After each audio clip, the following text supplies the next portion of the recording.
Ty si bol robiť ten dick pic. Hej, no, vidíš, jak to spustí. Ukrle.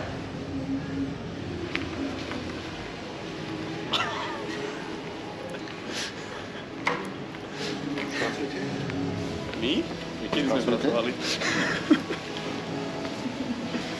Budeme tančiť? Dáme si ešte... Z podhľadu sú, že vraj všetci vyzerajú hrozne. Ako? Že z podhľadu, že vraj všetci vyzerajú hrozne. Nemyslím si. Typ? Švajčiarsko-Česko. No, zaznelo tu... Takto, hlavne, vrátil sa Kevin Fiala. Nie, že vrátil, prišiel. Je hneď v preformácii. A neviem, či to bude dobre. Že proste, vieš, že nebol s tým tímom. Nie je tak skočiť, ako je skúsený hráč. A je to hráč, ktorý donesie určite kvalitu, ale vlastne dnes prišiel. Dnes mal rozkorčovaný, nevieme, či bol na ňom. To sme nestihli asi zachytiť, ale je hráč. Čo ti na to? Podľa mňa vôbec na ňom nebude vidno nejaké to, že nebol s týmom. Osobne si myslím, hráč jeho kvality tam prinesie to potrebné dneska to ťažitko na váhach, aby Švajčiari zdolali Čechov. Myslím si, že to bude prekvapivo jednoduchý zápas pre Švajčiarov. Typujem 4-1 pre Švajčiarov. Švajčiarsko. Dobre, v tom ti asi nebudem oponovať, že to vyhrajú. Ja si myslím skôr, že 3-4, ale... Prečo? Pre Švajčiarov? Pre Švajčiarov. Tak beriem, že Česko je doma. Čo si o tom myslím osobne je to, že Česko a českí novinári už povedali, že ak zdolajú Švajčiarov, tak majú šancu na semifinále. Čiže je to dosť také, že začali ich už dávať niekam, kam ešte nie sú. Ja viem, že tu hráči to nevnímajú, ale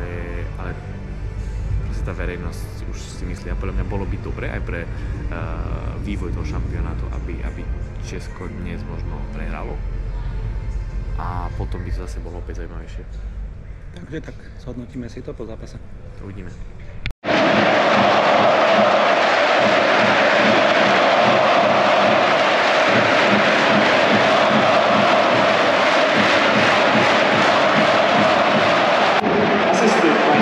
Prvá tretina, 14. minúta. A Kevin Fiala dáva gól. Dámy a páni, ospravedlňujem sa, že som prišiel, že som mal vôbec pochybnosti o tom, že môže to byť náš kultúr, ktorý šiel naozaj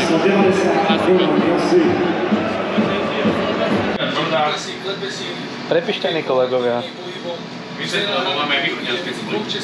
Prepišťaný, keď je človek taký strašne vyberavý, prieberčivý alebo také niečo, tak presne to je dnes Luky.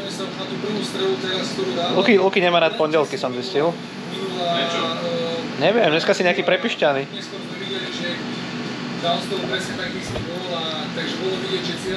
Máme fantastickú večeru. No vôbec to nie je dobre poprvé. No a pozri tu ten príbor.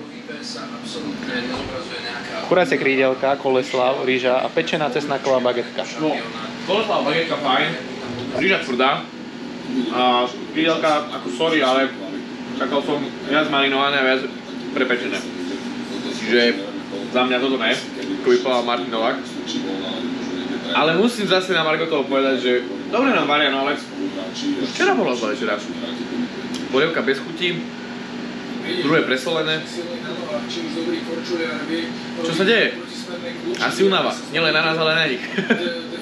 Je to možné, ja sa hlavne cítim na zajtra, teším na zajtra. Aj v úvodzovkách cítiť sa budem na hajzli po tom zajtrašku.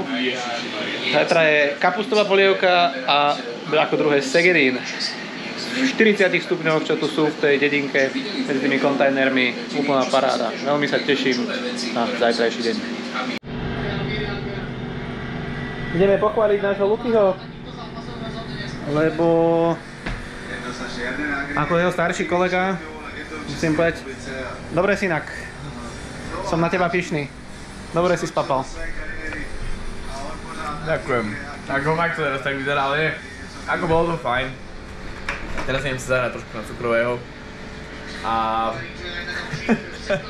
Samozrejme, ja si každé jedlo vážim, lebo buďme radi, že ho vôbec máme. A čo chcel som tým povedať? Chcel som tým povedať to, že bolo to zo srandy predtým, hej, takže ľudia nemusíte ma súdiť a hneď odsudzovať, že som kritik, lebo tak to znie. Nie, Lukáš, my ťa vôbec nesúdime za to. Absolútne nie. Ako? Absolútne ťa za to nesúdime. Nesúďte ma a ešte jedno som chcel vec povedať, že je rozdiel, keď chlap je hladný a rozdiel, keď je napapaný. Už som napapaný, už svet je krásny. Povedz nie. A v Prahe zvlášť. Takto. Ja a káva, to všetci dobre vieme, že to je k tebe.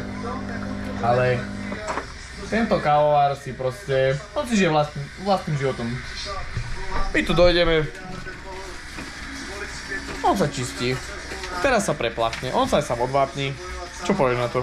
Dobrý kávovar. A hlavne, keď prídem k tomu kávovaru a niečo na ňom štiknem, tak buď tam nie je voda, buď tam nie je káva, bude upchatý, buď ho treba vyniesť, buď na plnú nádržku. Ja som si prišiel dvakrát, som si nevyšiel spraviť kávu. Nikdy to nešlo. Tak som to vzdal a radšej chodím do Preska na kávu a chodím cez tie veľmi nepríjemné kontroly a tam si dám radšej kávu v Presku. Preto my skúsenejší a modrejší vždy si berieme kávu, ideme z arény von a vypijem si ju pred arénou na slnečko. Lenže ty vypiješ 3 kávy za deň. Ja vypijem 8. K tomu dá Red Bull a potom mi ráno plače na druhý deň, že on nespí. A musí si dať čo? Aké prašky na spanie si dal? No povedz v tekutej forme. V tekutej forme žiadne prášky. Neviem, o čom hovoríš. Triple to spravili. Ale ako cukrík, ako med. Tak? Vidíš, aký som dobrý vtedy? Pani produkčná, no. Teraz ja som dnes nevyspatý a... Už som hovoril, že si nevyspatý. Hej? Dneska je to s tebou ťažké, že si náladový a že je len jedna vec, ktorá ťa vie upokojiť. Si kedy povedal? Keď si bol na rozhovor, dole. A ktorá jedna vec, ktorá ma vie upokojiť? Je to vec? Nie? Dobre, dámy a páni, končíme. Dnes je deň asi kyslorých spojení, pretože ja keď som telefonoval domov, tak hovoril som, že mal som hovoriť veci k zveci. To bol môj výrok a teraz dal pán kolega druhý výrok. Keď sa chystáš na rozhovor, vyberáš si respondentov, tak musíš mať pripravené tutovky a tutovky. Tutovky, počkaj, to znamená? Tutovky znamená, že musíš mať vybratého toho najlepšieho hráča, alebo v tomto prípade Fiala, hej, lebo prišiel prvý zápas, nedal prvý gól. Všetci ho chcú, všetci. A potom musíš mať také tutovky, ktorými väčšinou skončíme, to sú dve tutovky a tí hráči, ktorých nikto nechce. Potom sú ešte iné tutovky. Kam sa presúval Tomášek? Do náčke sa nedostal, Giannoni si nazval. Ty ja skontroluj na rengene. Je tutovka. Tu ideš trafiť? Dobre. Dámy a páni.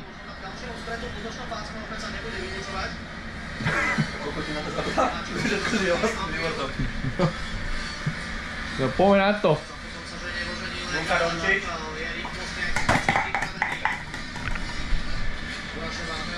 Prečo som to vedel, že takto dopadne? Aj.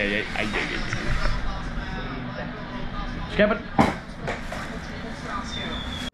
No a keď ideme do práce, vychádzame z nášho Mira, tak toto je naša novinárska dedinka, novinárska vesnice. Tu bývajú, sedia ľudia od tých, čo produkujú prenosy. Tam vzadu je fanzóna, veľký fanshop, ten biely stan, a tam vzadu tie obrazovky, čo svietia, tak tam sa premieta hokej. Tu musíme absolvovať takúto cestu, sme aj takí kočovníci, chodíme po lešeniach a ideme postupne do O2 arény si pozrieť zvyšok zápasu medzi Českom a Švajčiarskom. Ideme cez dvere a Zobrazí sa nám, že táto nádhera, O2 Arena, plnej kráse. Dobre, poďme hodnotiť. Ak ste prekvapení, prečo sme tu a nie v metre, dneska sa to tak dlho natiahlo, ten zápas, keďže opäť bolo predĺženie na jazdy, že sme už posledné metro nestihli. Tak sme na hotel išli stopom, ako dve pekné stopárky sme si našli odvoz na rúre bicykla, takže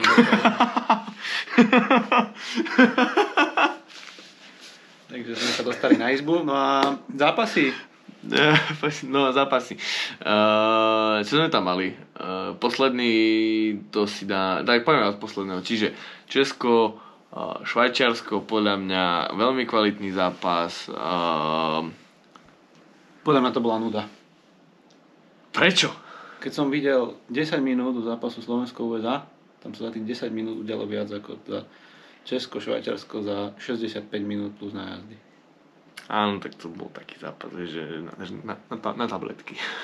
Na tabletky. Na tabletky. Máš tabletky? Máš, na srdce máš. No, čiže na toto bol zápas Slovensko USA, ale Švajčiari podľa mňa s Čechmi to bol hokej, ktorý mal dobré parametre, ale ako fanúšik, čo ja viem, ja chcem viac golov. To zápas Švajčiarsko-Rakúsko ma bavil teda o mnoho viac. Deň predtým. Tak počkej. No áno, je to tak. Ale Kevin Fiala. Opäť postava, ktorou všetci budú teraz milovať, lebo prišiel, zvíťazil, odišiel. No dobre, toľko k zápasu asi Česko-Švajčiarsko, lebo fakt by sme sa tu... Nemáme takéto zaujímavosti asi čo o tom. Čo bol, počkaj, prvý zápas Fíni, aj z Normy. To bol hokej. To bol hokej. Áno. Keď sa povie hokej, presne ten zápas som si predstavil, že tak má vyzerať atraktívny hokej. Atraktívny? Samozrejme. Dobre, ja som tento zápas prvú tretinu trošku, nie že ak ja som bol teda šokovaný, smutný, nahnevaný, mali sme živý vstup, trošku v ušku som sa počul, musel som sa prehlušiť, zažil som minútové peklo. Ty si neohluchol pri mne, keď som sa prehlušoval? Ja si naľakal, normálne. Ty kakas masaker, hej, no. Toto bola taká moja prvá taká zlá skúsenosť s týmto, ale Tomáš... To tak asi 10 krát. No, Tomáš mi povedal, že časom si mal na to zvykať, takže si zvyknem, ale fakt prvú tretinu som bol mimo, čiže túto hodnotiť nebudem. Čo môžem akorát povedať, že Nori ma dnes trošku sklamali, čakal som lepší výkon, chýbal im samozrejme Zuccarello. To bola veľká strata, poďme sa na rovinu, veľmi veľká strata. Ale prečo jeden hráč by mal byť tou signifikantnou postavou tímu? Ja skôr to skúsim obrátiť naopak. Či náhodou tí Fíni začali tak dobre hrať, že naozaj tí Nori sa kvôli tomu... Oni hrajú jednoducho a pekne. Tak sme to zhodnotili s, jak sa volal, Kaským. Že proste áno, hrajú jednoducho. Ona to trošku povedala, že jednoducho by, že skôr pekne, že akože pekne, že áno, že súhlasím aj s tým, páčilo sa mi, Kto s kým robil rozhovor, s tebou, či ty s ním? No, tak dal mi proti otázku, že nepovedal by, že jednoducho, ale že pekne. Som sa osmial, som povedal, že áno, že aj takto je myslené. No, ale áno, zvorazil, že toto chce od neho tréner. A Kasky je výborný obranca. Akože on tie ofenzívne kvality na európskeho hokejistu má neuveriteľné. Ja som ho vždy na tých európskych kolískách som ho žral, Olivera Kaskyho, on proste vie dirigovať presilovky, má tú strelu úžasnú. No. Veľká škoda, my sme ho Detroit ho vtedy, keď sa Fíni stali majstrami sveta, tak Detroit ho podpísal, mal som od neho veľké očakávania, ako od ofenzívneho beka, žiaľ, Benhal sa presadiť nedokázal, vrátil sa do Európy a opäť ukazuje, že patrí medzi tých obrancov na európskych kolískach, ktorí sú najlepší v Európe. Za mňa ten obranca je fenomenálny. Je, a s tým súhlasím. Ale vidíš, je to, podľa mňa je to veľkosť hráča, keď, nejdem sa trápiť v Amerike, keď mi to nejde. Hej. Veď Marek Ďaloga, čo povedal, ja v Amerike nie, ja som korčuliar, ja chcem proste klzisko, ja chcem korčulovať. Presne, Kasky to isté, on potrebuje veľké klzisko, kde môže to dirigovať, mať prehľad hore pre neho, on nie je na ten fyzický hokej. pred týmito hráčmi rešpekt, že si to vedia zhodnotiť a že proste si povedať, radšej budem najlepší v Európe alebo jeden z tým top v Európe, ako proste fakt blúdiť Ahelkov a čím viac písmenok, tým nižšia liga. Presne tak. A zajtra nás čakajú ďalšie písmenka, ďalšie zápasy. Tak, ďalší deň šampionátu. A 6, nestíhame strihať, už sa to deje, už keď ste tu, už je dobre. Už som to vysvetlil. Hej? Keď som bol sám. Už keď ste tu, už je to dobré možno. Možno je deň 10. Uvidíme, ako sa bude dariť, ale každopádne včera som skúsil strihať do druhej. Dnes som bol, že pol dňa úplne, že out, potom som nalial do seba kávu a nejako som sa nakopol, takže... Potom ho niekto nakopol. Zase bulvár. Nie niekto niečo, je to káva, nie je to osoba. Čo ty hovoríš o osobe, ja som nehovoril o osobe. Kto je niekto? Niekto môže byť aj maskot. Niekto. To už je ťažká debata o 0020 inak. 0020. Poďme spať. Ďakujem vám za vašu priazeň, za vaše otázky a Hokeju zdar. fínskemu zvlášť.